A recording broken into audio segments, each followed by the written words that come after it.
Hello and greetings, everybody. I want to welcome you here to Prog Monster. My name is Murph. I am the host of this show, a show dedicated to progressive rock and other forms of rock music. So we're here, episode 6, the final episode of my mini series I've been running all week, which is those 6 progressive rock bands that should have been bigger, more commercial, more well known, belong in the upper echelons. Yeah, all those things they should have been. But for whatever reason, they didn't quite make it.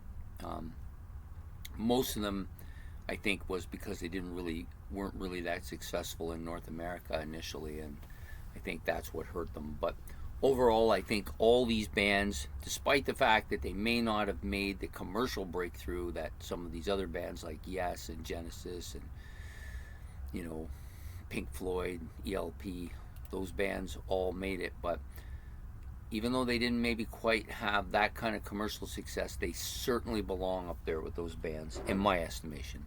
So today we're going to be doing the final episode of this, in which, if you've been following, I take about 7 categories and I discuss them about each of the bands. And today we're on band number 6, the final band of the list, and that band is this band, Camel. Yeah, Camel was no doubt going to be on here, and they're not last because they're best or because they're worst. They're last because they rolled the 6, and 6 will get you last in this. I did everything by dice roll. There's no other qualification for how they went out. That was it. So this band is the band that it's kind of the newest of the 6 bands, because they didn't debut their first album until they were 1973.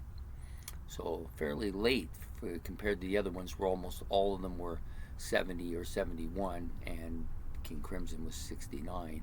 They were 73 when they came out with their first album, 1973. I looked at their albums, and basically, from what I've been watching on the YouTube channel and on the prog kind of community here, they kind of have like 5 albums that I think kind of are on the top shelf. Now there may be more depending on your like of this band, or maybe less if you don't like them. But generally speaking, I didn't pick the ones I like the most. I picked the ones based on what I think generally are seen as their top shelf albums. So for me, they've got 5 top shelf albums, which includes this one, their debut. I love this album. It's a fantastic album. Mirage, of course, which I don't own. The Snow Goose. It's not an album that I like a lot, but I understand a lot of people really think this is one of their best albums. Moon Madness, which I also like quite a bit. That goes in here, and then probably Rain Dances would be the other one. So 5 really top shelf albums.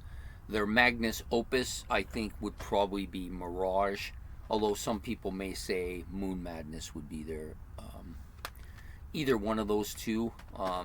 I think Mirage is probably a better album, but you can't go wrong with either of them, I think. Number of members they've had 18 members in total, which include like Andy Ward, Peter Bardens, Andy Latimer, and there's been other members too, but those are the 3 that are most notable to me. What are they most noted for? I think their music is the thing I find most notable about their music is that it's very kind of,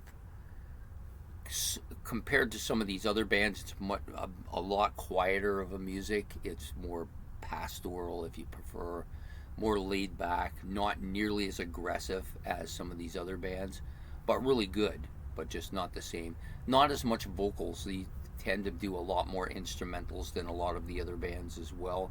They're not a vocally dominating band. And of course, like so many of the other bands, they have one member who's been with them the entire length of their time, and that's not unusual. So So if you're going to ask me my favorite song, I would say Mystic Queen is probably my favorite track by them. And Andy Latimer, of course, is probably my favorite member. Easy pick because he's been with them so long. Then you have, um, so what are they up to now, really? What is Camel up to? Well, I haven't been following their more recent career too closely. I don't think they've released an album in a while, but I still think they're technically still out there doing stuff.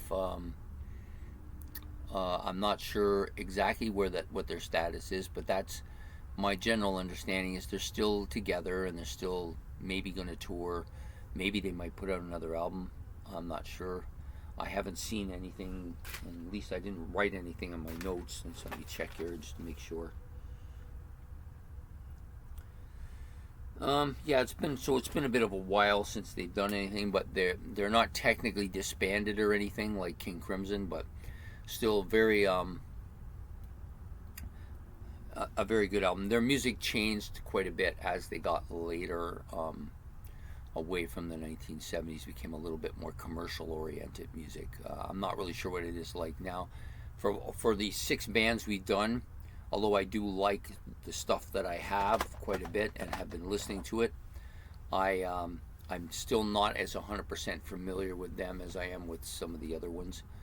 Anyways, to me they're a great band. They deserve to be nominated to be amongst this group of 6 here that should be amongst the best bands out there and are well loved by me and I think by most people who watch not only this channel but all of the prog channels that are out here in the YouTube community. So I hope you like this. If you did, please like and subscribe. That would be much appreciated. Any comments about Camel, their albums, whether you think other albums should be included in their top shelf albums, maybe you think some of these shouldn't be in there, you could do that too. What's your favorite album? All that kind of stuff. It's all perfectly great because it just brings up the discussion about all 6 of these bands who I really love. I hope you've enjoyed this series. It took me a while to get it out there. Not so much for the prep time, the actual prep time, as to get to the time to prep. That was the biggest problem. But at any rate, I'm happy to have done it. I like all 6 bands, and it makes me feel good that I got to talk about all 6 of them. So I hope you've enjoyed the series. So we will be back maybe in a week or 2 with another series. I have one that's getting ready. I'm getting ready to do now, which will be my 7. I think I don't really have a title for this yet, but I think it'll be the 7 very influential rock stars who got this ball rolling from the 1950s. And that was a bit of a difficult one because there's more than 7. It's quite a bit more, but I narrowed it down to the 7 I think are the ones that I wanted to get onto. And so we'll be doing that maybe a week or 2 away from it.